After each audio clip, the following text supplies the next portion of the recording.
திருப்பத்தூர் நகராட்சி தூய்மை பணியாளர்களுக்கு காலை உணவு திட்டத்தினை மாவட்ட ஆட்சியர் சிவசவுந்தரவள்ளி தொடங்கி வைத்தார். முதல்வருக்கு நன்றி தெரிவித்த தூய்மை பணியாளர்கள். தமிழ்நாடு முதலமைச்சர் மு.க.ஸ்டாலின் அவர்கள் திருவள்ளூர் மாவட்டம் போலிவாக்கத்தில் மாநகராட்சி, நகராட்சி மற்றும் பேரூராட்சியில் பணியாற்றும் தூய்மை பணியாளர்களுக்கான உணவு திட்ட விரிவாக்கத்தை தொடங்கி வைத்து அவர்களுக்கான நலத்திட்ட உதவிகளை வழங்கினார். இதன் தொடர்ச்சியாக திருப்பத்தூர் மாவட்டத்தில் உள்ள தனியார் திருமண மண்டபத்தில் நடைபெற்ற நிகழ்ச்சியில் நகராட்சி தூய்மை பணியாளர்கள் 291 பேருக்கான காலை உணவு திட்டத்தை ஆட்சியர் சிவசவுந்தரவள்ளி தொடங்கி வைத்தார். இந்த திட்டத்தின் கீழ் தூய்மை பணியாளர்களுக்கு பொங்கல், இட்லி வடை, கேசரி, ரவா கிச்சடி, சாம்பார் உள்ளிட்ட சத்தான உணவுகள் வழங்கப்பட்டன. மேலும் மாவட்ட ஆட்சியர் தூய்மை பணியாளர்களுடன் அமர்ந்து உணவு உண்பதன் மூலம் அவர்களை உற்சாகப்படுத்தினர். இந்நிகழ்ச்சியில் திருப்பத்தூர் சட்டமன்ற உறுப்பினர் நல்லதம்பி, நகர செயலாளர் ராஜேந்திரன், நகரமன்ற தலைவர் சங்கீதா வெங்கடேஷ், நகரமன்ற துணைத் தலைவர் சபியுல்லா, மாவட்ட விளையாட்டு மேம்பாட்டணை அமைப்பாளர் வெங்கடேஷ், நகராட்சி ஆணையாளர் சாந்தி உள்ளிட்டோர் கலந்து கொண்டு நிகழ்ச்சியை சிறப்பித்தனர். திருப்பத்தூர் மாவட்ட தவசி நியூஸ் செய்தியாளர் சி. ரமேஷ்.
என் பேர் ஜெனிஃபா.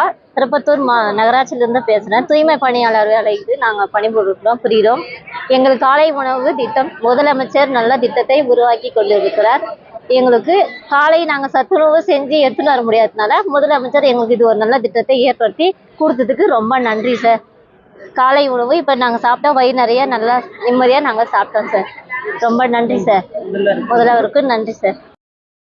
திருப்பத்தூர் நகராட்சியில் டிபிசி ஒர்க்கர் தூய்மை பணியாளராக வேலை செய்கிறேன். காலை உணவு திட்டம் எங்களுக்கு எல்லாருக்கும் நன்மையாக இருக்குது. வரப்போ சாப்பிட்றோம். காலையில் எங்களால் செஞ்சு எடுத்துன்னு வர்றதுக்கு முடியறதில்ல சாப்பாடு. முதல்வர் கொடுத்ததுனால இப்போ காலையில் எல்லாரும் திருப்தியாக சாப்பிட்றோம். நல்லா இருக்குது சாப்பாடு. முதல்வருக்கு நன்றி.